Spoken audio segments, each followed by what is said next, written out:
আমি তো আগের দিন সবকিছু আপনাকে বলেছি, কিন্তু এখন কথা হচ্ছে মানে মেডিটেশন মানে ধ্যান যে করছি সকালে, আগে আপনাকে বলেছিলাম প্রথম যে অনেকটা সময় বসতে পারতাম, এখন যেন সেই চঞ্চলতাটা বেড়ে গেছে, এখনো নিয়ন্ত্রণ করতে পারছি না।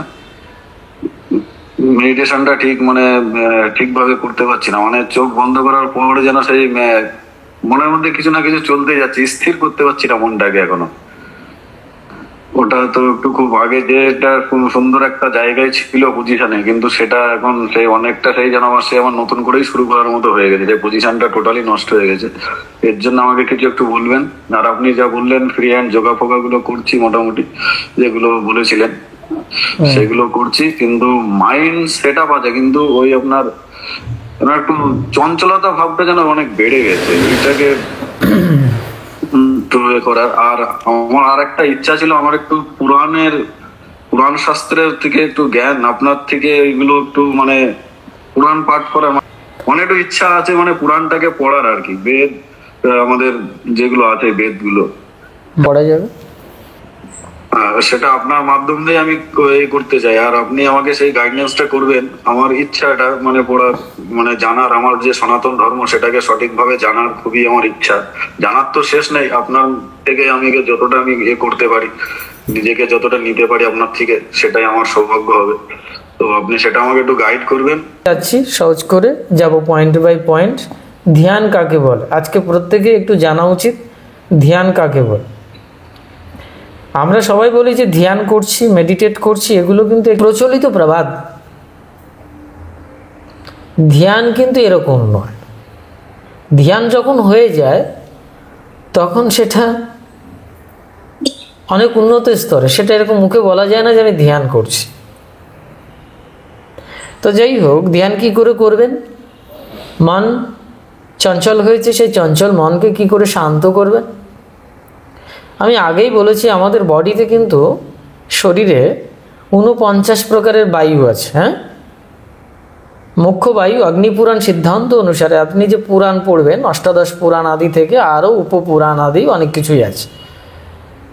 তো আপনি যাই পড়বেন, যাই করবেন, তার ভিতরে রয়েছে এক যৌগিক, এক উন্নত টেকনোলজি। সেটা জানতে গেলে গুরুগম্য বিদ্যা অনুসারে জানতে হয়। এই যে 49 প্রকার বায়ুর কথা লেখা আছে, আমাদের শরীরে যোগীরা 49 প্রকার বায়ুকে দেখতে পান বা নিয়ন্ত্রণ করতে পারেন। এই অগ্নিপুরাণ সিদ্ধান্তে 7 প্রকারের মুখ্য বায়ু আছে, ঠিক আছে? ওই এক একটি বায়ুকে আবার 7 ভাগে ভাগ করা হয়েছে। তাহলে যারা যোগী হতে চায়, এখানে 2-1 আছে যারা যোগী হতে চায়,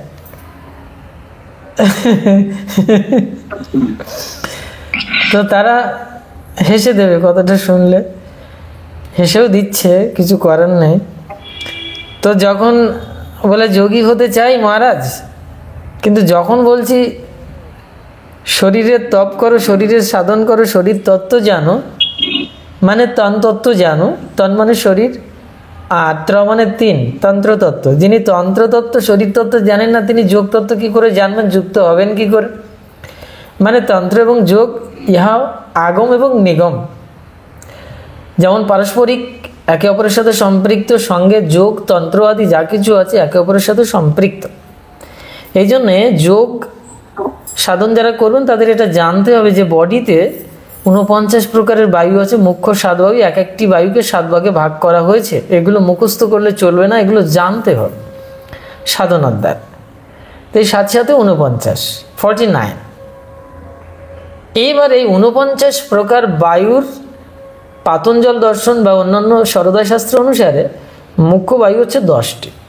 যেমন 5টি আরও প্রধান বায়ু, প্রাণবায়ু, অপানবায়ু, সমানবায়ু, উদান, ব্যান, এসব।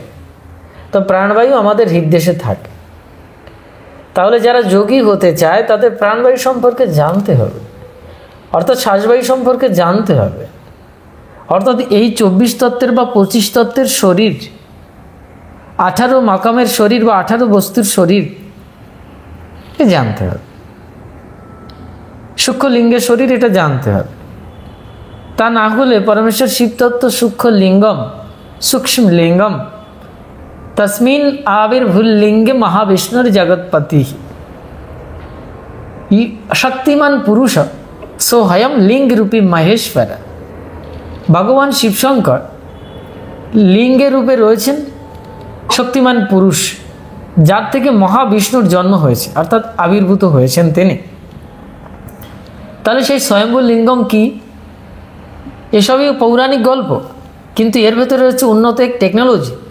একমাত্র যোগীগণ, সব যোগী বলবো না, এখন তো নামে মাত্র সবই যোগী হয়ে যাচ্ছেন, এখানে সেটিং করছেন, ওখানে ব্যায়াম করাচ্ছেন, নাম দিচ্ছেন যোগী। এগুলো কিন্তু যোগী নয়, যোগের পথ অনুসরণ করছেন কিন্তু যোগী নয়। যোগী কারা? যারা একেবারেই পরমাত্মার সাথে যুক্ত হয়েছেন, অভিন্ন মাত্রায় ধ্যানস্থ হতে হতে সমাধিস্থ হয়েছেন, তাদেরকে যোগী বলা যায়। অর্থাৎ যার ব্যষ্টি শরীর সমষ্টি শরীরে প্রবেশ করেছে, কুলকুণ্ডলিনী শক্তি জাগ্রত হয়ে ব্রহ্মরন্ধ্র ভেদ করে আবার নিচে নামাচ্ছে, তিনি যোগী বলা যাবে। যোগী বহুত কঠিন বাদ, কিন্তু মানুষ সহজ করে ব্যবহার করছে। যাই হোক, এখন আপনি কি হতে চান? ধ্যানী হতে চান, জ্ঞানী হতে চান, মুনি হতে চান, সমাধিস্থ হতে চান, যোগী হতে চান, এ সব কিছুই একেবারেই রেসিপ্রোকাল, পারস্পরে। তো আমি একটি বিদ্যা বলে দিচ্ছি ধ্যানের, খুব সহজ আবার খুব কঠিন।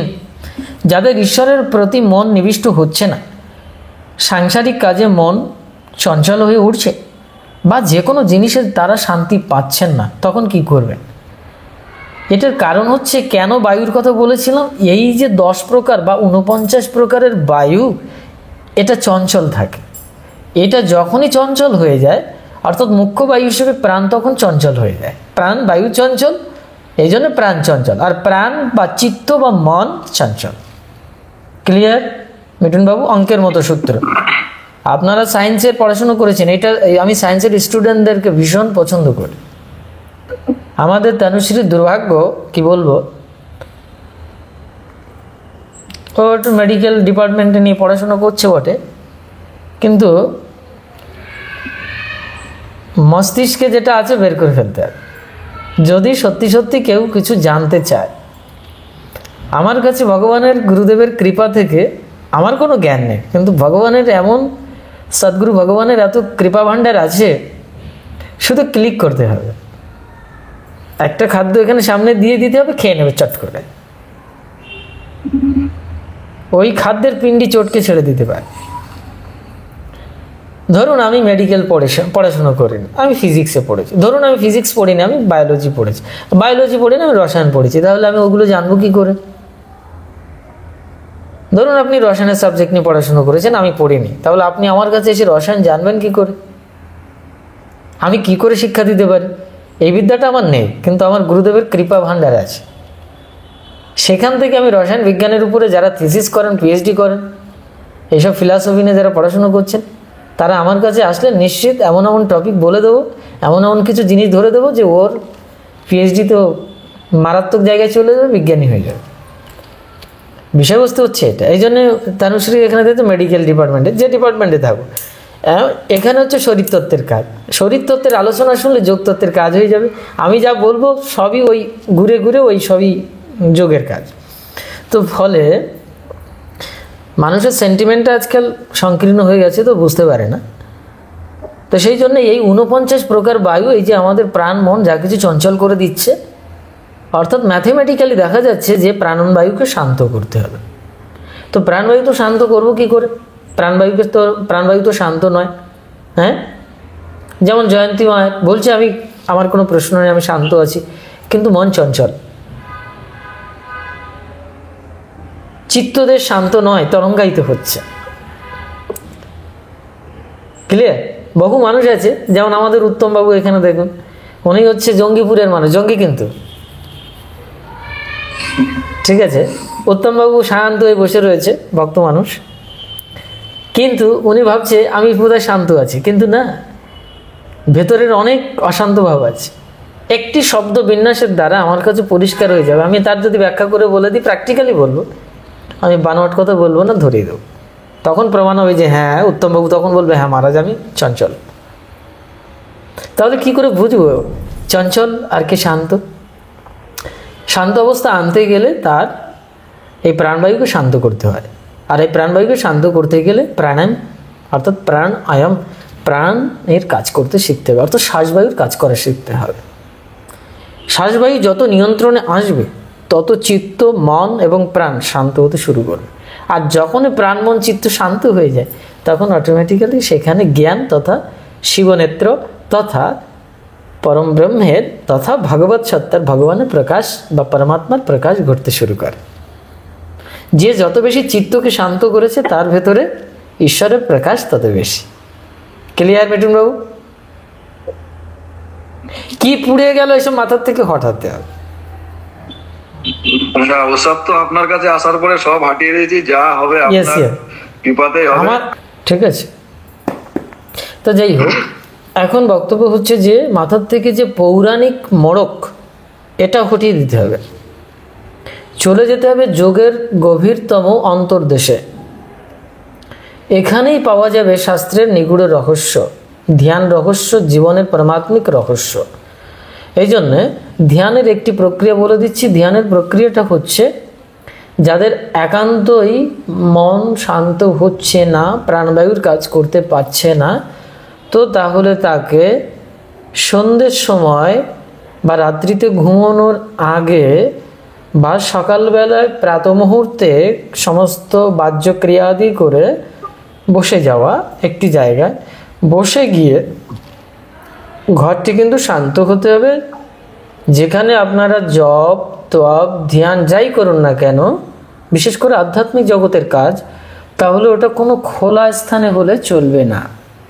যেখানে প্রচুর লোকের সমাগম, বাচ্চা যাতায়াত করছে, পেছনে এসে টোকা দিচ্ছে, হ্যাঁ, স্ত্রী এসে বলে চা খাও, বিস্কুট খাও, আর কতক্ষণ লাগবে, এসব করলে চলবে না। যখন আপনি দেখবেন 10 মিনিট সময় নেবেন মাত্র, আপনি 10 মিনিট একটি শান্ত অবস্থা ভেতরে যাবেন। তার জন্য আপনি যে রুম হোক, ঠাকুরঘর হোক, বা কোনো জঙ্গলের ভেতরে হোক, বা কোনো মাঠে হোক, যেখানে বা নদীর চরে হোক। আমি জীবনের বহু সময় নদীর চরে কাটিয়েছি। আপনারা কখনো নদীর চরে কাটিয়েছেন? নদীর কূলে দীর্ঘ সময় ধরে নদীর ভাঙন দেখা, বসে পড়ে, আমি একা, আর কেউ না। আপনারা যে চোখে দেখেছেন আমি সে চোখে দেখিনি। আমি যেভাবে বসে থেকেছি আপনারা সেভাবে বসতে পারবেন না। আমার তখন সঙ্গী ছিল জীবনের কৈশোর থেকে, মানে খুব ছোটবেলা থেকে, শৈশব বললে ভুল হবে না, শৈশব, কৈশোর এবং যৌবনে আমার সঙ্গী ছিল আকাশ, নদী, নদীর তরঙ্গ, কুল ভেঙে যাওয়া, ঘাস, মাঠ, প্রজাপতি, ফড়িং, পাখি, এগুলো ছিল সবথেকে আমার প্রিয়তম পাত্র, আমার প্রেয়সী। এইসব নিয়েই আমি থাকতাম। তো সেই জন্যে যখন এইরকম নির্দিষ্ট কোনো জায়গায় বসবেন, তখন হবে একটি সঠিক ধ্যান করবার বা সাধনা করবার উপযুক্ত একটি স্থান। না হলে কোনো একটি বিশৃঙ্খল পরিবেশে কখনো ধ্যান আদি করতে যাবেন না, তাতে মস্তিষ্কের বিকৃতি করতে পারে। ঠিক আছে? যেটা এখন হচ্ছে। বসলেন, এখানে সবাই 1 মিনিটের জন্য সোজাই বসে যান, যে যেখানে আছেন।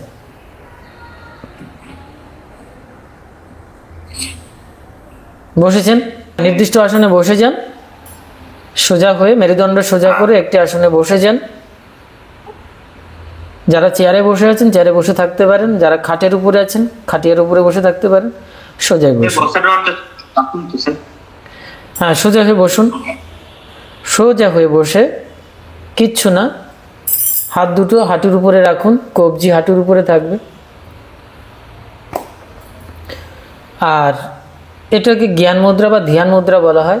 তর্জনী এবং বৃদ্ধাঙ্গুষ্ঠ এর সঙ্গে লাগিয়ে দেওয়া। ক্লিয়ার? পেছনের দিকে হেলে যাবেন না, 90 ডিগ্রিতে থাকবে, এদিকে না এদিকে না, এদিকে না এদিকে না, সোজা। পরে অবশ্য আমি কখনো সুযোগ হলে দেখাবো। এবার আপাতত এভাবে বসুন, আমি যেটা বলবো সেটাই করবেন, শুধু আর কিছু না। প্রথমত চোখ বন্ধ করবেন। আমি যখন রেডি 1 2 3 স্টার্ট বলবো তখন এই চোখ বন্ধ করে আপনার বডিতে যত জোর আছে, বল আছে, যত বল প্রয়োগ করা যায় সেই বলটি কোথায় প্রয়োগ করবেন? চোখের পাতার উপরে, অর্থাৎ চেপে ধরা, চোখের পাতা দিয়ে চোখকে চেপে ধরা, যত বল প্রয়োগ করা যায় জোরছে চেপে ধরা, এই যেমন আমি করছি।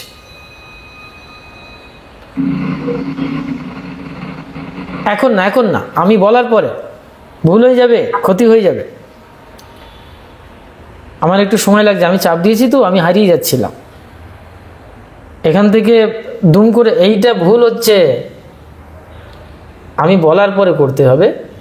তো চোখ জোরছে, এত জোরছে প্রয়োগ করতে হবে যেন খুলবে না, শুধু ছাড়িয়ে যেতে চাইবে, আবার চেপে ধরতে হবে, চেপে ধরে ধরে মাইন্ডটা এখানটায় থাকবে, আর এমনি মাইন্ড এখানেই চলে আসবে, মন শান্ত হয়ে যাবে। জোরছে প্রয়োগ করতে হবে, চোখের পাতাকে চেপে ধরতে হবে।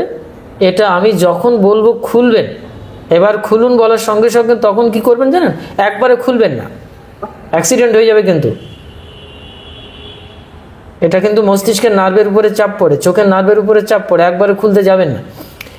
আর এবার এটা কি করবেন, ধীরে ধীরে খুলবেন। ক্লিয়ার দেখা যাচ্ছে? প্রত্যেকে ধীরে ধীরে খুলবেন, খুব স্লো গতিতে খুলবেন, আস্তে আস্তে আস্তে, যেন আরামে খুলছেন, ঘুম থেকে ধীরে ধীরে উঠছেন। এখন না, বাস এই পর্যন্ত। আমি 1 মিনিট পর্যন্ত ঘড়ি দেখে থাকবো, আমি ঠিক 1 মিনিট পরে আপনাদেরকে চোখ খুলতে বলবো। আর যখন স্টার্ট বলবো তখন নির্দিষ্ট আসনে এবার বসুন, বসে 1 2 3 স্টার্ট বলার সঙ্গে সঙ্গে চোখ বন্ধ করে জোরছে চেপে ধরবেন। 1 মিনিট বলার পরে আমি বলবো খুলুন, তখন ধীরে ধীরে খুলবেন। ক্লিয়ার? ওকে,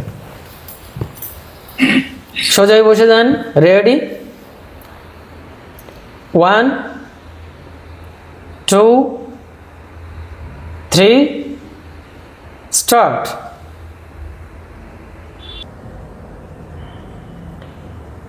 এবার খুলুন ধীরে ধীরে,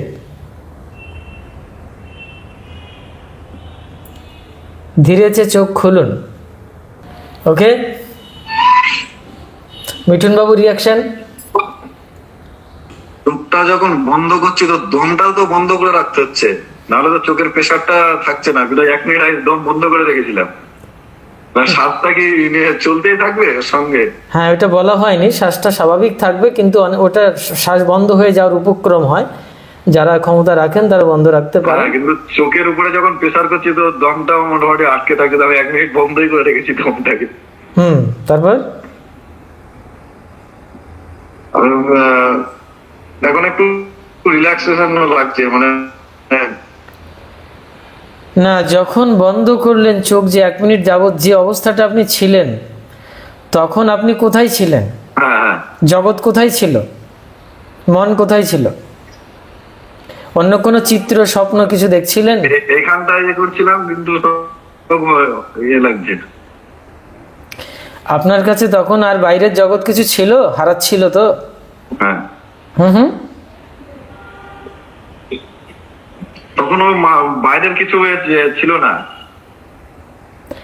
এটাকে জোর করে মনকে সেন্ট্রালাইজড করা, অর্থাৎ মন লয়ভূমিতে চলে যায়। মহারাজ, যখন জোর করে ধরেছিলাম তখন ঠিক আছে, কিন্তু যখন জোর করে ধরেছিলাম চোখ দুটো, সেটা ঠিক আছে, কিন্তু যখন নিঃশ্বাসটা বেশি হয়ে গেছিল, নিতে যাচ্ছিলাম, তখনই তো আমার মাইন্ডটা অন্যদিকে চলে যাচ্ছিল। নিঃশ্বাসটা নেওয়ার সময় মাইন্ডটা অন্যদিকে চলে যাচ্ছিল। কিন্তু জেনে রাখুন যে আপনারা, আমি তো আলোতে ছিলাম। হ্যাঁ, আমি তো চোখ জোর করে বন্ধ করে রাখতে লাল নীল আলো দেখছিলাম। ইয়েস, উত্তম বাবু। আমি দেখিনি, কিছু বুঝতে পারি না, এটা বোঝার দরকার প্রথমত, কিছু দেখা নয় যে আমি হারিয়ে গেছি, ওই সময়টা আমি ছিলাম না, আমার সবকিছু হারাচ্ছে। অনুভূতিটা এরকম হবে যে আমার মাইন্ডটা, হ্যাঁ, অন্য কিছু এরকম ভাবনা চলে আসছে মনে, তখনও মনে ভাবনা চলে আসছে। না, তাহলে চাপ প্রয়োগ করা হয়নি, প্রসেসিংটা ঠিক হয়নি। নেভার, এটা হতেই পারে না, এটা হতে পারে না। আমি এইটুকু করেছি, তাতে আমার সব দুনিয়া সাকাপ করে নিচ্ছে, মানে শুষে নিলে যেমন হয়, তখন মনে হচ্ছে যেমন অনন্ত ব্রহ্মাণ্ড শুষে নিচ্ছে, মানে আমার আর বাহ্যিক জগৎ কিছু, আমি যেন ওর ভেতরে এবার একটা জায়গা হারিয়ে যাচ্ছি। একটা সময় আমার নর্মাল যে আমি বাহ্যিকভাবে যে জ্ঞান থাকে এটা আমার থাকছে না, খুব স্বাভাবিক। আমি একেবারে একটি অদ্ভুত ভেতরে প্রবেশ করছি, যেন শুষে নেওয়ার মতো আমাকে শুষে নিয়েছে সামান্য এটুকু করলে। এবার কি হয়, কিছুক্ষণ পরে আবার ওটা ছাড়িয়ে যায়, আবার ওটা ছাড়িয়ে যেতে থাকে। এটা অনেকক্ষণ ধরে চেপে রাখে। একইভাবে যদি কেউ পাতা, চোখের পাতাকে চেপে রাখতে পারে, নড়বে না, একইভাবে এই চেপে রাখলাম তো চেপে রাখলাম, ছাড়াবে না। আপনাদের ছাড়িয়ে যাচ্ছে, যখনই ছাড়িয়ে যাচ্ছে তখন কি হয়ে যাচ্ছে, তখন আবার বাহ্যিক ভূমিতে চলে যাচ্ছে। অর্থাৎ এই পাতাকে একটি নির্দিষ্ট সময় ধরে একই মাত্রায় চেপে রাখা এবং খুব গভীরভাবে চেপে রাখা, তাহলে মন লয়ভূমিতে চলে যাবে, আপনার বাহ্যিক চেতনা স্বাভাবিকভাবে থাকবে না। সাধারণ অনুধ্যান হবে। মাইন্ড চঞ্চল যাদের, তাদের এটা করলে খুব তাড়াতাড়ি মাইন্ড শান্ত হতে থাকে। আচ্ছা, এখানে আর কজন আছে? বিক্রমবাবুর কথা শুনলাম। শিল্পীমা? আমি মহাকাল তেমন কিছুই মানে দেখিনি, দেখার কিছু নয়, অন্ধকার মনে। হ্যাঁ হ্যাঁ, পুরো অন্ধকার, দেখার কিছু নেই। কোনো চিন্তা আসেনি। হ্যাঁ হ্যাঁ, কোনো চিন্তা আসেনি, একেবারে যেন হারিয়ে যাচ্ছে এরকম একটি ব্যাপার, আমি কোথায় ঢুকে যাচ্ছি এরকম কিছু একটু উপলব্ধি হতে হবে। হ্যাঁ হ্যাঁ, অন্ধকার মনে হয়েছে, চিন্তা আসেনি। হ্যাঁ, বাহ্যিক ভাবটা আমার আর থাকছে না, সবকিছু যেন একটা হারিয়ে যাচ্ছে এরকম। আচ্ছা, জয়ন্তীমা? মহারাজ, হ্যাঁ মহারাজ বলুন। চাপটা চলে যাচ্ছে। মহাকাল আরেকবার করানো যায় না? আরেকবার করাবো, আরেকবার একটু সময় ধরে করাবো, এখন খানিকটা হলো। আচ্ছা, জয়ন্তী মায়ের রিয়াকশন? না, আমি নর্মালি যদি চোখ বন্ধ করি তাহলে তো পৃথিবীতে কিছুই দেখা যাবে না, এটা তো স্বাভাবিক। আর যখন যেটা জোর প্রয়োগ করব তখন তো আরো গভীরে চলে যাচ্ছি। এবং আমি যেহেতু ফোনের ভিতরে আপনাকে দেখতে পাচ্ছি, আমি চোখ বন্ধ করে প্রথমে আপনার শেপটাই দেখলাম, ঠিক আছে? আচ্ছা, তো হারিয়ে গেল, ঝিঝি আওয়াজ হচ্ছে, এরকম মানে এরকম হচ্ছে, তো শেপটা দেখা গেল। তারপরে আমি আমার মহাদেবের চিত্রপটটাই স্মরণ করলাম। আমি চোখ বন্ধ করে এই স্মরণ আমার, আর কিছুই না। আচ্ছা, আপনি জোর করে আবার মাইন্ডটাকে কাজে লাগিয়েছেন? না, মাইন্ডটাকে না কাজে লাগিয়েছি, সেক্ষেত্রে ঠিক আছে, ওটা করেছেন, ওটা একটা ভালো দিক। কিন্তু এটা হচ্ছে এটা একটা দিক, এটা একটা ভালো দিক। আচ্ছা, শর্মিষ্ঠা মায়ের উক্তি, নতুন মা আমাদের, কেমন অনুভূতি হলো? আমি বন্ধ করলাম, মনে হয় যেন অন্ধকারের মধ্যেই হারিয়ে গেলাম। একদম অন্ধকারের মধ্যে যেন, আর মাঝে মাঝে একেবারে পারফেক্ট, ইউ আর পারফেক্ট। এখানে একমাত্র এইটাই হচ্ছে অ্যাবসলিউট পারফেক্ট। লিসেন, হ্যাঁ বুঝতে পেরেছি একটু। বাঁশির আওয়াজটা তখন মনে হয় ওটাই আমার খুব বিরক্ত লাগছে। তাদের কাছে যখন বাঁশির আওয়াজ আসছে তখনই আমি যেন কনফিউজ হয়ে যাচ্ছি। কেটে গেল, আরেকবার শুনি। মাঝে মাঝে মানে বাস যাচ্ছে, গাড়ি যায় একদম রাস্তার ধারে, বাস যাচ্ছি কানের মধ্যে, ওটাতে ভীষণ ডিস্টার্ব হচ্ছে, তখন ঠিক মতোই হচ্ছে, মনে হচ্ছে যেন ওটাই ডিস্টার্ব হচ্ছে বারবার। কিন্তু ওটাও থাকবে না, যখন মন সম্পূর্ণরূপে লয় হয়ে যায় তখন কোনো শব্দ বাহ্যিক কোনো কিছু থাকবে না। কিন্তু এটাই একটি ভালো দিক, সেটা হচ্ছে যে আমি শুধুই অন্ধকারের ভেতরে হারিয়ে যাচ্ছি। এই অন্ধকারের ভেতরে হারিয়ে যেতে যেতে আলোর, অর্থাৎ আমাদের আত্মপ্রতিবিম্ব দর্শন করা যায়। সেটা অনেক গভীরে, বাইরের কোনো রূপ থাকবে না। যেমন জয়ন্তীমা এখানে বাইরের রূপ কল্পনা করেছে শিবের, এইভাবে ঈশ্বর দর্শন নয়। যারা বলেছে ছবিকে দেখে অনুধ্যান করো, সেটা একটি অনুধ্যান, কিন্তু আমি যে ফর্মুলা বলেছি, এখানে প্রথমে অন্ধকারে হারাবে মন, অর্থাৎ সমস্ত শুষে নেবে, শুষে নিচ্ছে। আমি একটি কথা এখানে জয়ন্তীমা বলেছে কি, চোখ বন্ধ করলেই তো আমরা সবই অন্ধকার দেখি না। আমরা চোখ বন্ধ করলেই অন্ধকার দেখি না, আমরা চোখ বন্ধ করলে অনেক কিছু দেখতে পাই, আমরা অনেক কিছু দেখতে পাই, অনেক রূপ, অনেক স্বপ্ন, অনেক কিছু ভেসে ওঠে। যেমন আপনি চোখ বন্ধ করেছেন, শিবকে দেখার চেষ্টা করছেন, শিবের কথা স্মরণ করছেন, আমাকে দেখেছেন চোখ বন্ধ করে, আমার স্বরূপটা ভেতরে ঢুকে গেছে বাইরের, কিন্তু এটা হারিয়ে যেতে হবে, এসব কিছুই থাকবে না। প্রথমেই আসবে পূর্ণ অন্ধকার। মা কালীকে দেখতে চাইলে প্রথমে আসবে পূর্ণ অন্ধকার। মা কালীর রং, গায়ের রং কালো। যারা আগে বলছে এটা দেখেছি সেটা দেখেছি, সেটা এক ধরনের দেখা অবশ্যই, কিন্তু নিগুড় ঘন অন্ধকার সব হারিয়ে যাবে। সেই কালো আর কালো নয়, সে যে কি গাঢ়, মায়ের গাঢ় নীল রং।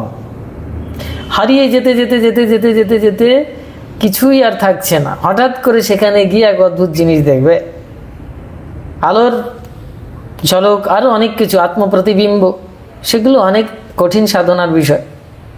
কিন্তু এটা একটি প্রাইমারি লেভেলের কথা বলছি, যে মাইন্ডটাকে শান্ত করবার জন্য। তার মাইন্ড শান্ত হচ্ছে মানে বুঝে নিতে হবে যে সে প্রথমে অন্ধকারের ভেতর, তার কিছুই থাকছে না, সব হারাচ্ছে। এইবার হারাতে হারাতে আরো কনসেন্ট্রেট যখন হয়ে যাচ্ছে, তখন দেখা যাবে বাইরের আর বাঁশির আওয়াজ, বাস, গাড়ি, ট্রাক, সাইকেল, বাইসাইকেল, যা কিছু বলুন, এসবের কোনো আওয়াজ আর আসছে না। তখনই বুঝতে হবে যে আমার কর্ণ শ্রবণেন্দ্রিয় নিয়ন্ত্রণে এসেছে। এটাকে বৈষ্ণবের নবদা ভক্তি বলে। মাঝখানে একজন এসেছিল নবদা ভক্তি বলে, সে বহু বড় বড় মহাপুরুষদের সাথে সঙ্গ করে বেড়ায়, তো সে বলে নবদা ভক্তি। তার নবদা ভক্তির প্রথম কি? তো বলে শ্রবণ। শ্রবণ মানে কি? এইটা সেই শ্রবণ। উনি সেটা জানেন না, অবশ্য জানবে পরে হয়তো। এটাকে শ্রবণ বলে। কিরকম? আমার এই কর্ণে বাহ্যিক কিছুই শুনতে পাবো না, আমি অন্তর ইন্দ্রিয়ে, অন্তর কর্ণেন্দ্রিয়ের দ্বারা আমি অনেক কিছু শুনতে পাবো, যেটা আমার মস্তিষ্কে বা আমার প্রাণে খেলা চলছে। কিন্তু এর দ্বারা এটা হবে না। এটা একটি স্বাভাবিক যৌগিক ক্রিয়া, যার দ্বারা ইনস্ট্যান্ট, তাৎক্ষণিকভাবে মনকে শান্ত করা যায়। মিঠুন বাবুর উদ্দেশ্যে বলছিলাম যে মনটা শান্ত তো, অশান্ত তো ইনস্ট্যান্ট কি করে শান্ত করা যায়। এটা ঘুমোতে যাওয়ার আগে বা সন্ধ্যার সময় বা সকাল অনেক ক্রিয়ার সময় এটা করা যেতে পারে। আপনারা প্রথমে 1 মিনিট করে অভ্যেস করতে পারেন। একটি নির্দিষ্ট আসনে বসে শ্বাসবায়ু ঠিক রেখে, শ্বাসবায়ু স্বাভাবিকভাবে থাকবে, ওদিকে কোনো দিকে লক্ষ্য থাকবে না। আমার উদ্দেশ্য হচ্ছে আমি চোখ বন্ধ করেছি, আমার বড়দের এইখানটায় লক্ষ্য থাকবে, এর বেশি কিচ্ছু না। এটা যদি কেউ প্রত্যেকদিন 1 মিনিট করে করে, ধীরে ধীরে 2 মিনিট, 3 মিনিট, এই ম্যাক্সিমাম যদি 3 মিনিট করে কেউ প্রত্যেকদিন দুবেলা অভ্যেস করে বা রাত্রিতে ঘুমোতে যাওয়ার আগে, তাহলে ওর মস্তিষ্কের সার্কিট যেভাবে ইনডিসিপ্লিন অবস্থায় রয়েছে, বিশৃঙ্খল, এই কারণে অশান্ত, ওটা কি হয়ে যায়, ওটা একটি সার্কিট তৈরি করে এবং ডিসিপ্লিনড হয়ে যায়।